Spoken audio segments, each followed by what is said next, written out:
Hello and welcome to Classical Titerature, the show where sometimes I indulge my inner child by wearing a lot of pink and reading Alice's Adventures in Wonderland.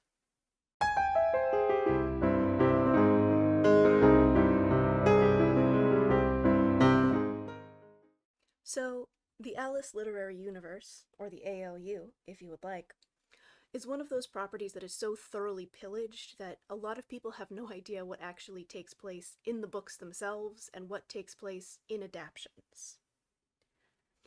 The original version was actually composed by Charles Ludwig Dodgson, the man who would later be called Lewis Carroll, for Alice Little and her two sisters on a boating trip. It was very much one of those things where you gotta keep the kids entertained.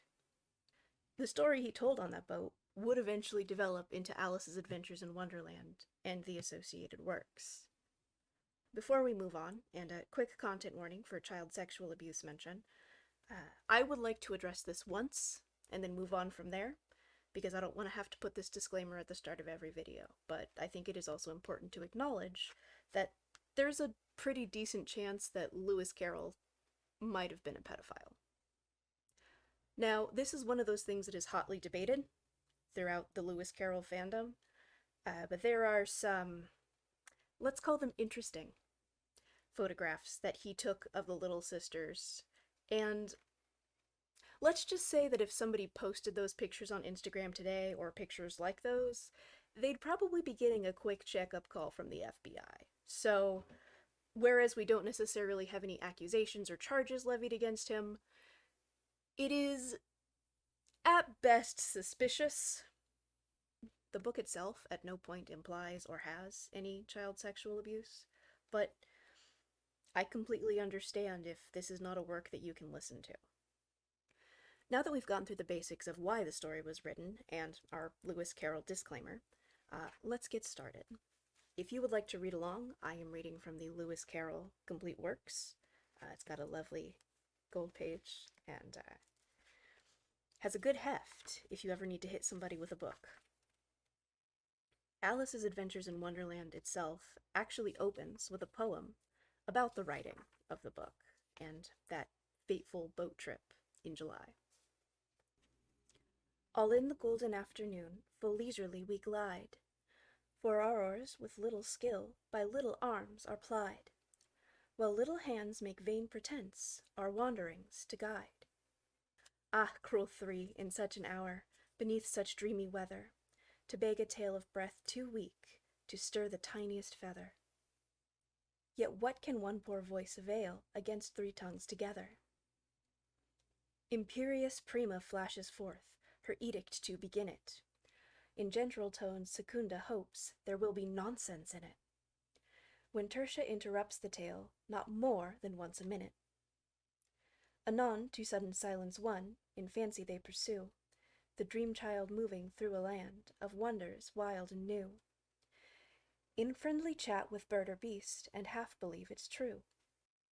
And ever, as the story drained the wells of fancy dry, and faintly strove that weary one to put the subject by, the rest next time, it is next time, the happy voices cry. Thus grew the tale of Wonderland.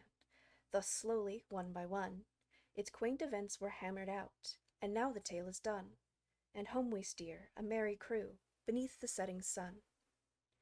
Alice, a childish story take, and with a gentle hand lay it where childhood's dreams are twined, in memory's mystic band, like pilgrim's withered wreath of flowers, plucked in a far-off land. Fun fact, because of the way that poem is formatted and the type of meter that it uses, you can sing it to the Pokemon theme song. And now that that is in your head, good luck ever getting it out. Chapter 1. Down the Rabbit Hole. Alice was beginning to get very tired of sitting by her sister on the bank, and of having nothing to do. Once or twice she had peeped into the book her sister was reading, but it had no pictures or conversations in it. And what is the use of a book, thought Alice, without pictures or conversations? So she was considering, in her own mind, as well as she could, for the hot day made her feel very sleepy and stupid, whether the pleasure of making a daisy chain would be worth the trouble of getting up and picking the daisies, when suddenly a white rabbit with pink eyes ran close by her. There was nothing so very remarkable in that, nor did Alice think it so very much out of the way to hear the rabbit say to itself, "Oh dear, I shall be too late." When she thought it over afterwards, it occurred to her that she ought to have wondered at this. But at the time it all seemed quite natural. But when the rabbit actually took a watch out of its waistcoat pocket and looked at it, and then hurried on, Alice started to her feet, for it flashed across her mind that she had never before seen a rabbit with either a waistcoat pocket or a watch to take out of it, and, burning with curiosity, she ran across the field after it, and was just in time to see it pop down a large rabbit hole under the hedge. In another moment down went Alice after it, never once considering how in the world she was to get out again. The rabbit hole went straight on like a tunnel for some way, and then dipped suddenly down, so suddenly that Alice had not a moment to think about stopping herself before she found herself falling down what seemed to be a very deep well. Either the well was very deep, or she fell very slowly, for she had plenty of time as she went down to look about her, and to wonder what was going to happen next. First, she tried to look down and make out where she was coming to, but it was too dark to see anything. Then she looked at the sides of the well, and noticed they were filled with cupboards and bookshelves. Here and there she saw maps and pictures hung upon pegs. She took down a jar from one of the shelves as she passed. It was labeled Orange Marmalade, but to her great disappointment it was empty. She did not like to drop the jar, for fear of killing somebody underneath, so managed to put it into one of the cupboards as she fell past it. "Well," thought Alice to herself, "after such a fall as this, I shall think nothing of tumbling downstairs. How brave they'll all think me at home. Why, I wouldn't say anything about it, even if I fell off the top of the house," which was, very likely, true. Down, down, down. Would the fall never come to an end? "I wonder how many miles I've fallen by this time," she said aloud. "I must be getting somewhere near the center of the earth. Let me see. That would be 4,000 miles down, I think." For, you see, Alice had learnt several things of this sort in her lessons in the schoolroom, and though there was no one to listen to her, still it was good practice to say it over. "Yes, that's about the right distance. But then I wonder what latitude or longitude I've gotten to."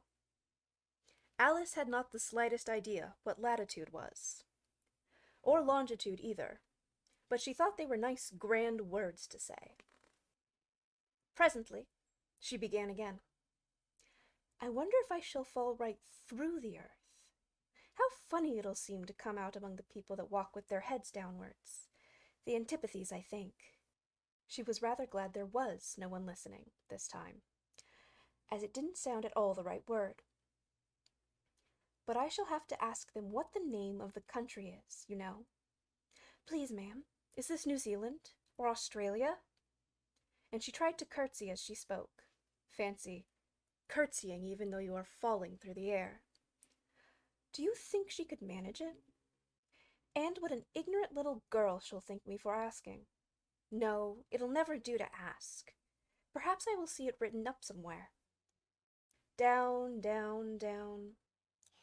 There was nothing else to do, so Alice began talking again. "Dinah'll miss me very much tonight, I should think." Dinah was the cat. "I hope they'll remember her saucer of milk at tea time. Dinah, my dear, I wish you were down here with me. There are no mice in the air, I'm afraid, but you might catch a bat, and that is very like a mouse, you know. But do cats eat bats, I wonder?" And here Alice began to get rather sleepy, and went on saying to herself in a dreamy sort of way, "Do cats eat bats? Do cats eat bats? And sometimes, do bats eat cats?" For, you see, as she couldn't answer either question, it didn't much matter which way she put it. She felt that she was dozing off, and had just begun to dream that she was walking hand in hand with Dinah, and was saying to her very earnestly, "Now, Dinah, tell me the truth. Did you ever eat a bat?" When suddenly, thump, thump, down she came upon a heap of sticks and dry leaves, and the fall was over. Alice was not a bit hurt, and she jumped up on her feet in a moment. She looked up, but it was all dark overhead. Before her was another long passage, and the White Rabbit was still in sight, hurrying down it. There was not a moment to be lost. Away went Alice like the wind, and was just in time to hear it say, as it turned a corner, "Oh, my ears and whiskers, how late it's getting!" She was close behind it when she turned the corner, but the rabbit was no longer to be seen. She found herself in a long, low hall, which was lit up by a row of lamps hanging from the roof. There were doors all round the hall, but they were all locked, and when Alice had been all the way down one side and up the other, trying every door, she walked sadly down the middle, wondering how she was ever to get out again. Suddenly, she came upon a three-legged table, all made of solid glass. There was nothing on it but a tiny golden key, and Alice's first idea was that this might belong to one of the doors of the hall. But alas! Either the locks were too large, or the key was too small, but at any rate, it would not open any of them. However, on the second time round, she came upon a low curtain she had not noticed before, and behind it was a little door about 15 inches high. She tried the little golden key in the lock, and to her great delight it fitted. Alice opened the door and found it led into a small passage, not much larger than a rat-hole. She knelt down and looked along the passage into the loveliest garden you ever saw. How she longed to get out of that dark hall and wander about among those beds of bright flowers and those cool fountains. But she could not even get her head through the doorway. And even if my head would go through, thought poor Alice, it would be of very little use without my shoulders. Oh, how I wish I could shut up like a telescope. I think I could, if I only knew how to begin. For, you see, so many out-of-the-way things had happened lately that Alice had begun to think that very few things indeed were really impossible. There seemed to be no use in waiting by the little door, so she went back to the table, half hoping she might find another key on it, or at any rate a book of rules for shutting people up like telescopes. This time she found a little bottle on it, "which certainly was not here before," said Alice. And tied round the neck of the bottle was a paper label, with the words "Drink me" beautifully printed on it in large letters. It was all very well to say "Drink me," but the wise little Alice was not going to do that in a hurry. "No, I'll look first," she said, "and see whether it is marked poison or not." She had read several nice little stories about children who had gotten burnt and eaten up by wild beasts and other unpleasant things, all because they would not remember the simple rules their friends had taught them, such as that a red-hot poker will burn you if you hold it too long, and that if you cut your finger very deeply with a knife, it usually bleeds. And she had never forgotten that, if you drink much from a bottle marked poison, it is almost certain to disagree with you, sooner or later.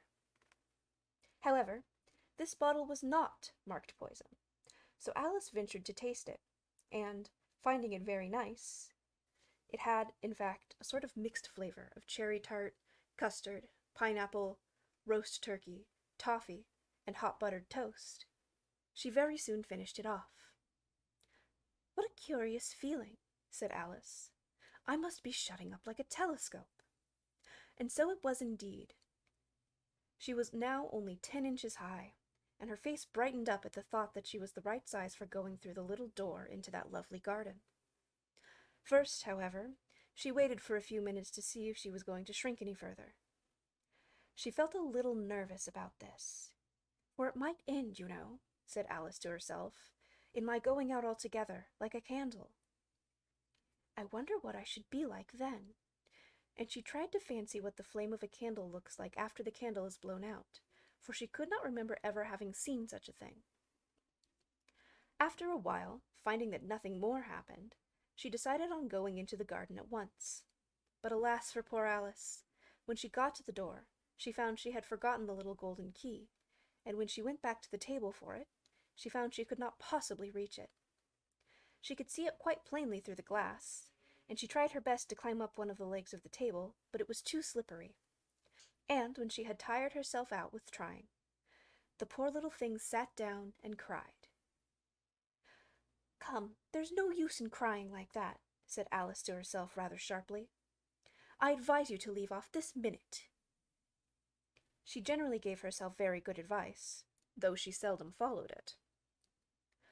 And sometimes she scolded herself so severely as to bring tears into her eyes, and once she remembered trying to box her own ears for having cheated herself in a game of croquet she was playing against herself, for this curious child was very fond of pretending to be two people. But it is no use now, thought poor Alice, to pretend to be two people. Why, there's hardly enough left of me to make one respectable person. Soon her eye fell on a little glass box that was lying under the table. She opened it, and found in it a very small cake, on which the words "Eat me" were beautifully marked in currants. "Well, I'll eat it," said Alice, "and if it makes me grow larger, I can reach the key, and if it makes me grow smaller, I can creep under the door. So either way I'll get into the garden, and I don't care which happens." She ate a little bit, and said anxiously to herself, "Which way? Which way?" holding her hand on top of her head to feel which way it was growing. And she was quite surprised to find that she remained the same size. To be sure, this is generally what happens when one eats cake.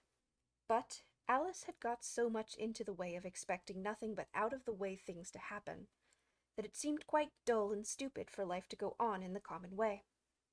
So she set to work, and very soon finished off the cake. Chapter 2. The Pool of Tears. "Curiouser and curiouser," cried Alice. She was so much surprised that for the moment she forgot how to speak good English. "Now I'm opening out like the largest telescope that ever was. Goodbye, feet." For, when she looked down at her feet, they seemed to be almost out of sight, they were getting so far off. "Oh, my poor little feet. I wonder who will put on your shoes and stockings for you now, dears. I'm sure I shan't be able. I shall be a great deal too far off to trouble myself about you. You must manage the best way you can, but I must be kind to them," thought Alice, "or perhaps they won't walk the way I want to go. Let me see. I'll give them a new pair of boots every Christmas." And so she went on planning to herself how she would manage it. "They must go by the carrier," she thought, "and how funny it'll seem, sending presents to one's own feet, and how odd the directions will look. Alice's right foot, Esquire, hearthrug, near the fender, with Alice's love. Oh dear, what nonsense I'm talking." Just at this moment her head struck against the roof of the hall. In fact, she was now rather more than 9 feet high, and she at once took up the little golden key and hurried off to the garden door. Poor Alice! It was much as she could do, lying down on one side, to look through the garden with one eye, but to get through was more hopeless than ever. She sat down and began to cry again. "You ought to be ashamed of yourself," said Alice. "A great girl like you," she might well say this, "to go on crying in this way. Stop this moment, I tell you." But she went on all the same, shedding gallons of tears, until there was a large pool around her, about 4 inches deep, and reaching half down the hall. After a time she heard a little pattering of feet in the distance, and she hastily dried her eyes to see what was coming. It was the White Rabbit returning, splendidly dressed, with a pair of white kid gloves in one hand and a large fan in the other. He came trotting along in a great hurry, muttering to himself as he came, "Oh, the Duchess, the Duchess! Oh, won't she be savage if I've kept her waiting?" Alice felt so desperate that she was ready to ask help of anyone. So, when the rabbit came near her, she began, in a low, timid voice, "If you please, sir." The rabbit started violently, dropping the white kid gloves in the fan, and scurried away into the darkness as hard as he could go. Alice took up the fan and gloves, and as the hallway was very hot, she kept fanning herself all the time she went on talking. Dear, dear, how queer everything is today, and yesterday's things went on just as usual. I wonder if I've been changed in the night. Let me think. Was I the same when I got up this morning? I almost think I can remember feeling a little different. But it's as if I'm not the same. But if I'm not the same, the next question is, who in the world am I? Ah, that's the great puzzle. And she began thinking over all the children she knew that were of the same age as herself, to see if she could have been changed for any of them. I'm sure I'm not Ada, said she, for her hair goes in such long ringlets, and mine doesn't go in ringlets at all. And I'm sure I can't be Mabel, for I know all sorts of things, and she knows very little. Besides, she's she, and I'm I, and, oh dear, how puzzling it all is. I'll try if I know all the things I used to know. Let me see. 4 times 5 is 12, and 4 times 6 is 13, and 4 times 7 is... Oh dear, I shall never get to 20 at that rate. However, the multiplication table doesn't signify. Let's try geography. London is the capital of Paris, and Paris is the capital of Rome, and Rome... No, that's all wrong, I'm certain. I must have been changed for Mabel. I'll try and say how doth the little. And she crossed her hands on her lap, as if she were saying lessons, and began to repeat it. But her voice sounded hoarse and strange, and the words did not come the same as they used to do. How doth the little crocodile improve his shining tail, and pour the waters of the Nile on every golden scale? How cheerfully he seems to grin, how neatly spreads his claws, and welcomes little fishes in, with gently smiling jaws. I'm sure those are not the right words, said poor Alice, and her eyes filled with tears again as she went on. I must be Mabel after all, and I shall have to go and live in that poky little house, and have next to no toys to play with, and oh, ever so many lessons to learn. No, I've made up my mind about it. If I'm Mabel, I'll stay down here. It'll be no use their putting their heads down and saying, "Come up again, dear." I shall only look up and say, "Who am I then? Tell me that first, and then, if I like being that person, I'll come up. If not, I'll stay down here until I am somebody else." But, oh dear, cried Alice, with a sudden burst of tears, I do wish they would put their heads down. I'm so very tired of being all alone here. As she said this, she looked down at her hands, and was surprised to see she had put on one of the rabbit's little white kid gloves while she was talking. How can I have done that? She thought. I must be growing small again. She got up and went to the table to measure herself by it, and found that, as nearly as she could guess, she was now about 2 feet high, and was going on shrinking rapidly. She soon found out that the cause of this was the fan she was holding, and she dropped it hastily, just in time to save herself from shrinking away altogether. That was a narrow escape, said Alice, a good deal frightened at the sudden change, but very glad to find herself still in existence. And now for the garden. And she ran with all speed back to the little door. But, alas, the little door was shut again, and the little golden key was lying on the glass table as before. And things are worse than ever, thought the poor child, for I was never so small as this before, never. And I declare it's too bad, that it is. As she said these words, her foot slipped, and in another moment, splash, she was up to her chin in salt water. Her first idea was that she had somehow fallen into the sea, and in that case I can go back by railway, she said to herself. Alice had been to the seaside once in her life, and had come to the general conclusion that, wherever you go to on the English coast, You find a number of bathing machines in the sea, some children digging in the sand with wooden spades, then a row of lodging houses, and behind them a railway station. However, she soon made out that she was in the pool of tears which she had wept when she was 9 feet high. "I wish I hadn't cried so much," said Alice, as she swam about, trying to find her way out. "I shall be punished for it now, I suppose, by being drowned in my own tears. That will be a queer thing, to be sure. However, everything is queer today." Just then she heard something splashing about in the pool a little way off, and she swam nearer to make out what it was. At first she thought it must be a walrus or hippopotamus, but then she remembered how small she was now, and she soon made out that it was only a mouse that had slipped in like herself. Would it be of any use now, thought Alice, to speak to this mouse?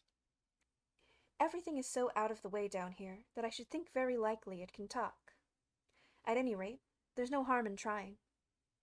So she began. "Oh, Mouse, do you know the way out of this pool? I am very tired of swimming about here, oh Mouse."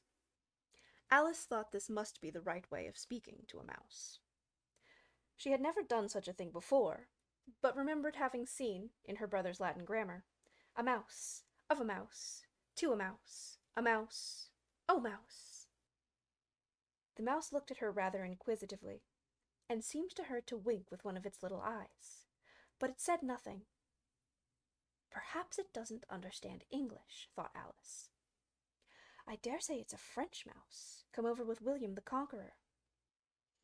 For, with all her knowledge of history, Alice had no very clear notion how long ago anything had happened. So she began again. "Oui est mon chat?" which was the first sentence in her French lesson book. The mouse gave a sudden leap out of the water, and seemed to quiver all over with fright. "Oh, I beg your pardon," cried Alice hastily, afraid she had hurt the poor animal's feelings. "I quite forgot you didn't like cats." "Not like cats!" cried the mouse in a shrill, passionate voice. "Would you like cats, if you were me?" "Well, perhaps not," said Alice in a soothing voice. "Don't be angry about it. And yet I wish I could show you our cat Dinah. I think you'd take a fancy to cats if only you could see her. She is such a dear, quiet thing," Alice went on, half to herself, as she swam lazily about in the pool. "And she sits purring so nicely by the fire, licking her paws and washing her face. And she is such a nice soft thing to nurse. And she is a capital one for catching mice. Oh, I beg your pardon," cried Alice again, for this time the mouse was bristling all over, and she felt certain it must be really offended. "We won't talk about her any more, if you'd rather not." "We indeed!" cried the mouse, who was trembling down to the end of its tail, "as if I would want to talk on such a subject. Our family always hated cats, nasty, low, vulgar things. Don't let me hear the name again."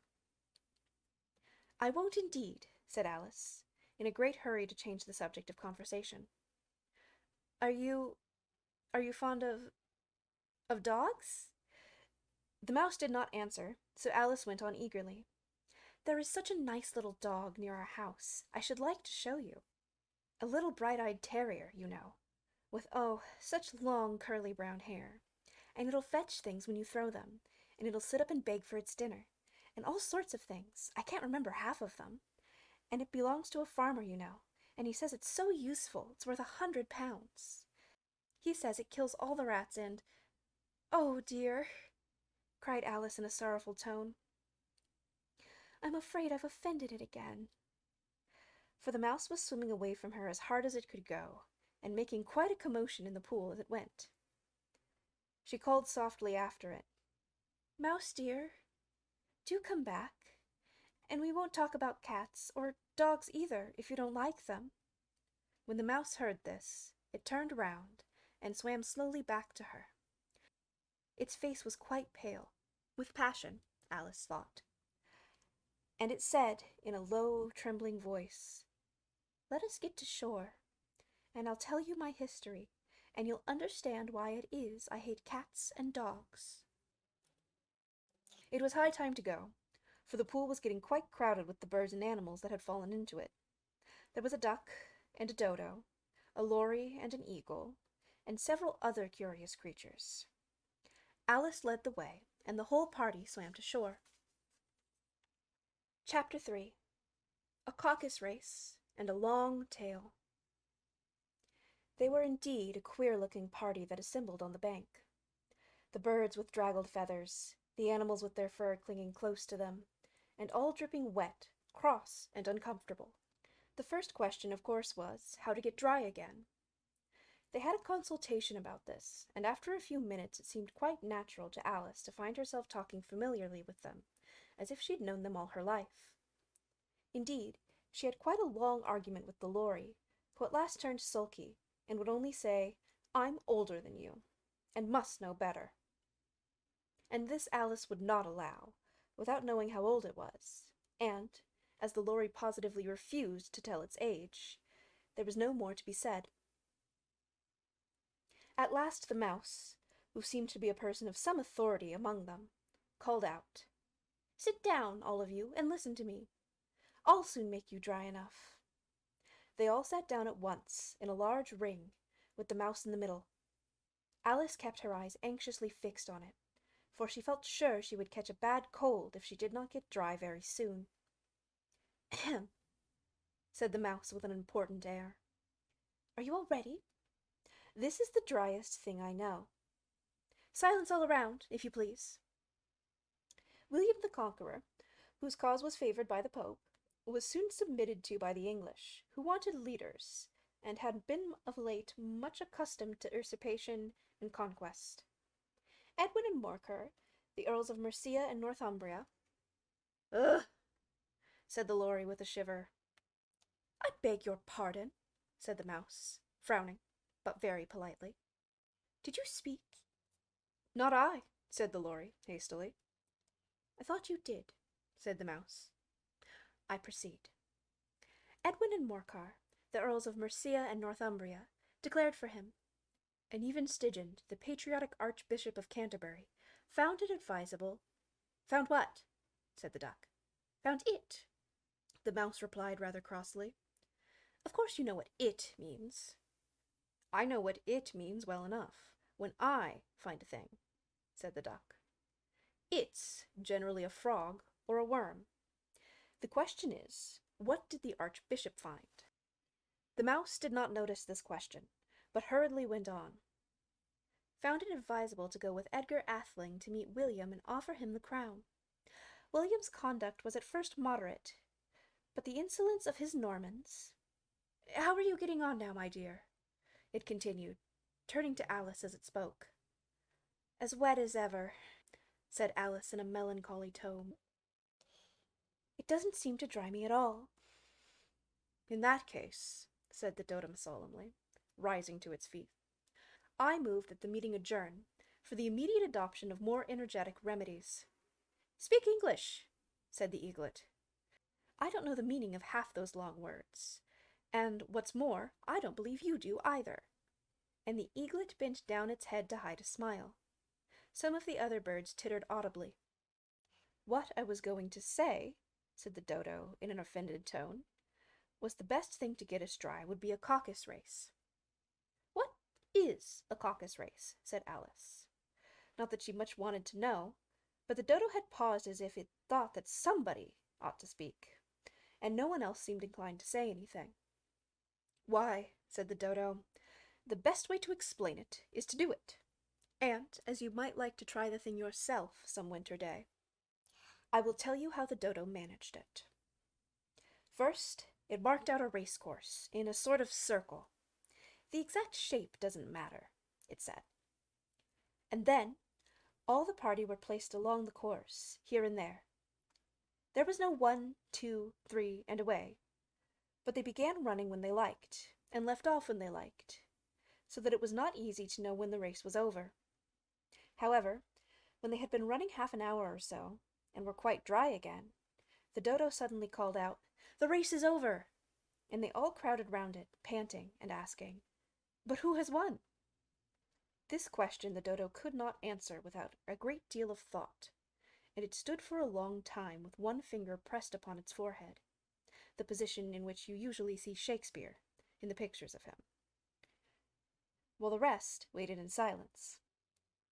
At last the dodo said, "Everybody has won, and all must have prizes." "But who is to give the prizes?" quite a chorus of voices asked. "Why, she, of course," said the dodo, pointing to Alice with one finger. And the whole party at once crowded round her, calling out, in a confused way, "Prizes! Prizes!" Alice had no idea what to do, and in despair she put her hand in her pocket and pulled out a box of comfits. Luckily, the salt water had not got into it, and handed them round as prizes. There was exactly one apiece, all around. "But she must have a prize herself, you know," said the mouse. "Of course," the dodo replied very gravely. "What else have you got in your pocket?" it went on, turning to Alice. "Only a thimble," said Alice sadly. "Hand it over here," said the dodo. Then they all crowded round her once more, while the dodo solemnly presented the thimble, saying, "We beg your acceptance of this elegant thimble." And, when it had finished this short speech, they all cheered. Alice thought the whole thing very absurd, but they all looked so grave that she did not dare to laugh. And, as she could not think of anything to say, she simply bowed and took the thimble, looking as solemn as she could. The next thing was to eat the comfits. This caused some noise and confusion, as the large birds complained that they could not taste theirs, and the small ones choked and had to be patted on the back. However, it was over at last, and they sat down again in a ring, and begged the mouse to tell them something more. "You promised to tell me your history, you know," said Alice. "And why it is you hate C and D," she added in a whisper, half afraid that it would be offended again. "Mine is a long and sad tale," said the mouse, turning to Alice and sighing. "It is a long tale," said Alice, looking down with wonder at the mouse's tail. "But why do you call it sad?" And she kept on puzzling about it while the mouse was speaking, so that her idea of the tale was something like this. "Fury said to a mouse that he met in the house, 'Let us both go to law. I will prosecute you. Come, I'll take no denial. We must have the trial. For really this morning I've nothing to do.' Said the mouse to the cur, 'Such a trial, dear sir, with no jury or judge, would be wasting our breath.' 'I'll be judge, I'll be jury,' said the cunning old fury. 'I'll try the whole cause, and condemn you to death.'" And for reference, this poem is in the shape of a mouse's tail. "You are not attending," said the mouse to Alice, severely. "What are you thinking of?" "I beg your pardon," said Alice very humbly. "You had gotten to the fifth bend, I think?" "I had not," cried the mouse, sharply and very angrily. "Not," said Alice, always ready to make herself useful, looking anxiously about her. "Oh, do let me help to undo it." "I shall do nothing of the sort," said the mouse, getting up and walking away. "You insult me by talking such nonsense." "I didn't mean it," pleaded poor Alice. "But you're so easily offended, you know." The mouse only growled in reply. "Please come back and finish your story," Alice called after it. And the others all joined in chorus. "Yes, please do." But the mouse only shook its head impatiently and walked a little quicker. "What a pity it wouldn't stay," sighed the lory as soon as it was quite out of sight. And an old crab took the opportunity of saying to her daughter, "Ah, my dear, let this be a lesson to you to never lose your temper." "Hold your tongue, Ma," said the young crab, a little snappishly. "You're enough to try the patience of an oyster." "I wish I had our Dinah here, I know I do," said Alice aloud, addressing nobody in particular. "She'd soon fetch it back." "And who is Dinah, if I may venture to ask the question?" said the lory. Dinah's our cat, and she's such a capital one for catching mice. You can't think. And oh, I wish you could see her after the birds. Why, she'll eat a little bird as soon as look at it. This speech caused a remarkable sensation among the party. Some of the birds hurried off at once. One old magpie began wrapping itself up very carefully, remarking, "I really must be getting home. The night air doesn't suit my throat." And a canary called out in a trembling voice to its children, "Come away, my dears. It is high time you were all in bed." On various pretexts, they all moved off, and Alice was soon left alone. "I wish I hadn't mentioned Dinah," she said to herself in a melancholy tone. "Nobody seems to like her down here, and I'm sure she's the best cat in the world. Oh, my dear Dinah, I wonder if I shall ever see you any more." And here poor Alice began to cry again, for she felt very lonely and low-spirited. In a little while, however, she heard a little pattering of footsteps in the distance, and she looked up eagerly, half hoping that the mouse had changed his mind, and was coming back to finish his story. And I think we will end there for today. Next time, we will find out who was coming down the hallway. You're more than welcome to make a guess in the meantime, but there's only so many characters that it could be. In the meantime, you can follow me on any of these social medias, or check me out over on Patreon. Patrons get early access to videos, as well as some other benefits, like their name in the credits. This has been Classical Titerature. Thanks for watching.